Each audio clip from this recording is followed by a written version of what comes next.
అవిలాల చెరువును TUDA chairman Dollars Divakar Reddy, TUDA vice chairman joint collector Govindarao, RDO Rammohan, rural తహసీల్దార్ జనార్దన్ తో పాటు వివిధ శాఖల అధికారులు పరిశీలించారు. ఈ సందర్భంగా TUDA chairman Dollars Divakar Reddy, TUDA vice chairman joint collector Govindarao మాట్లాడుతూ సీఎం ఆదేశాల మేరకు తిరుపతిని లేక్స్ ఆఫ్ సిటీగా తీర్చిదిద్దనున్నామని అన్నారు. తిరుపతి పరిధిలోని అవిలాల చెరువు గతంలో 157 ఎకరాలు ఉండగా ప్రస్తుతం 150 ఎకరాలు మాత్రమే ఉందన్నారు. భారీ వర్షాలు పడినప్పుడు పేరూరు చెరువు, దళాయి చెరువు, పెరుమాలపల్లి, తుమ్మలగుంట నుంచి వర్షపు నీరు కెనాల్స్ ద్వారా అవిలాల చెరువుకు చేరేదని, ప్రస్తుతం అవిలాల చెరువు కూడిపోవడంతో వర్షపు నీరు గ్రామాలపైకి రావటం వలన ప్రజలు తీవ్ర ఇబ్బందులు ఎదుర్కొంటున్నారని అన్నారు. అవిలాల చెరువులో 5.5 కోట్ల రూపాయలతో బ్యూటిఫికేషన్ పనులను చేపట్టనున్నామని అన్నారు. హైదరాబాద్ ట్యాంక్ బండ్ తరహాలో అవిలాల చెరువును తిరుపతి ట్యాంక్ బండ్ గా రూపొందిస్తున్నామని అన్నారు. మొదటి దశ పనుల్లో భాగంగా walking track, cycle tracking, speed boating వంటివి ఏర్పాటు చేస్తున్నట్లు తెలిపారు. అవిలాల చెరువును సుందరీకరణ చేయడంతో పాటు ఈ ప్రాంతాన్ని పర్యాటకంగా కూడా అభివృద్ధి చేసేలా చర్యలు చేపడుతున్నామన్నారు. తిరుపతిలోని ప్రజలు వారి కుటుంబ సభ్యులతో ఆహ్లాదకరంగా గడిపేలా ఈ పార్కును అభివృద్ధి చేస్తామన్నారు. అవిలాల చెరువు అన్యాక్రాంతం కాకుండా సంరక్షించుకోవడంతో పాటుగా భూగర్భ జలాలను మొత్తాన్ని పెంచే విధంగా కూడా చర్యలు చేపట్టబోతున్నామని అన్నారు. మీకందరూ తెలుసు తిరుపతి అవిలాల లేక్ ఎంత ఇంపార్టెన్స్ అనేసి. గత 40 సంవత్సరాల ముందు ఎప్పుడో ఈ చెరువును మొత్తం కూడా చదరం చేసి గ్రౌండ్ చేసిన విషయం అందరూ తెలిసిందే. సో దీనివలన వెస్టర్న్ సైడ్లో వచ్చేటువంటి వాటర్ మొత్తం కూడా ఈ పేరూరు చెరువు కావచ్చు, ఆల్రెడీ తుమ్మలగుంట చెరువు కూడా మొత్తం కూడా గ్రౌండ్ చేసేశారు. సో కాబట్టి ఈ పైన ఉన్నటువంటి పేరూరు చెరువు, దళాయి చెరువు అన్ని నిండిన తర్వాత వచ్చే వాటర్ అంతా కూడా తిరుపతికి వచ్చేసి తిరుపతి ఫ్లడ్స్ ఎక్కువ వచ్చినప్పుడల్లా కూడా తిరుపతి ఎక్కువ డ్యామేజ్ జరుగుతుంది.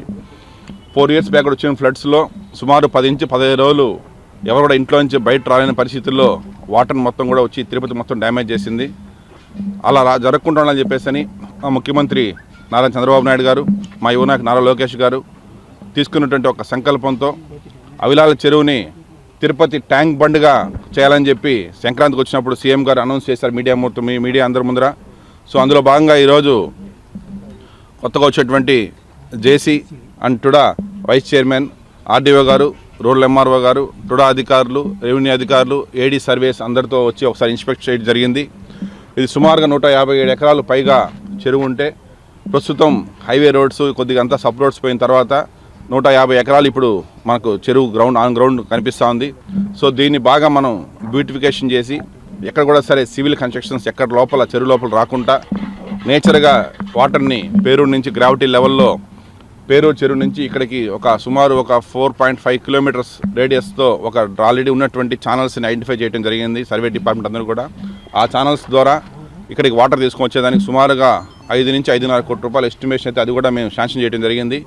అదేవిధంగా ఇక్కడ చుట్ల walking track, jogging track, cycling track, చుట్ల మొత్తం కూడా కాఫీ షాప్స్, చిన్న మినీ హోటల్స్ చేస్తే డైరెక్ట్లీ ఇండైరెక్ట్లీ సుమారు 1000 నుంచి 2000 మంది ఎంప్లాయ్మెంట్ ఇచ్చేటువంటి పరిస్థితి వస్తుంది. అదే కాకుండా ఇక్కడ నుంచి సుమారుగా 5 చదరపు కిలోమీటర్లు భూభాగంలో కూడా వాటర్ మొత్తం కూడా సక్క వేసి ఇక్కడ చూస్తే మొత్తం అపార్ట్మెంట్స్, విల్లాస్ ఎక్కువ అయిపోయినాయి కాబట్టి వాళ్ళు కూడా ఫ్యూచర్లో వాటర్ ప్రాబ్లం రాకుండా ఉంటుంది. అదేవిధంగా మీకు బ్యూటిఫికేషన్, మీరు హైవే చూస్తే ఏ పక్క చూసినా కూడా ఇది దారిలో పోయేటప్పుడు చూసే కూడా అందంగా అనిపిస్తుంది. ఫ్యామిలీస్ సాయంత్రం పూట వచ్చి హ్యాపీగా వాళ్ళు కొంచెం టైం స్పెండ్ చేసేదానికి ఇది ఒక మంచి ప్లేస్. ఫ్యూచర్లో ఖచ్చితంగా దీన్ని అవుతుంది, మేము చేసి చూపిస్తాం కూడా. గౌరవ ముఖ్యమంత్రి గారు సంక్రాంతికి నారావారిపల్లి వచ్చినప్పుడు ఫస్ట్ ఇది చెప్పడం జరిగింది. అవిలాల్ ట్యాంక్, చైన్ ఆఫ్ ట్యాంక్స్ ఉన్నాయి యాక్చువల్గా. ఈ ట్యాంక్స్ వాటిని అన్నింటినీ బ్యూటిఫికేషన్ చేయడానికి తగు చర్యలు తీసుకోవాల్సిందిగా ఆదేశించడం జరిగింది. దానికి అనుగుణంగా ఈరోజు మనం అవిలాల్ ట్యాంక్ని ఫస్ట్ మనం అందరితో విజిట్ చేయడం జరిగింది. దీని గురించి మన చైర్మన్ గారు వివరంగా చెప్పారు. దీన్ని అభివృద్ధి పదంలోకి తీసుకొని వచ్చి మెయిన్ తిరుపతి పట్టణానికి ఒక సుందరి బ్యూటిఫికేషన్గా తీర్చిదిద్దడానికి ఇది చాలా ఉపయోగపడుతుంది. దీనికి తగిన విధంగా చర్యలు తీసుకోవడం అనేది జరుగుతుందండి. థ్యాంక్ యూ అనండి.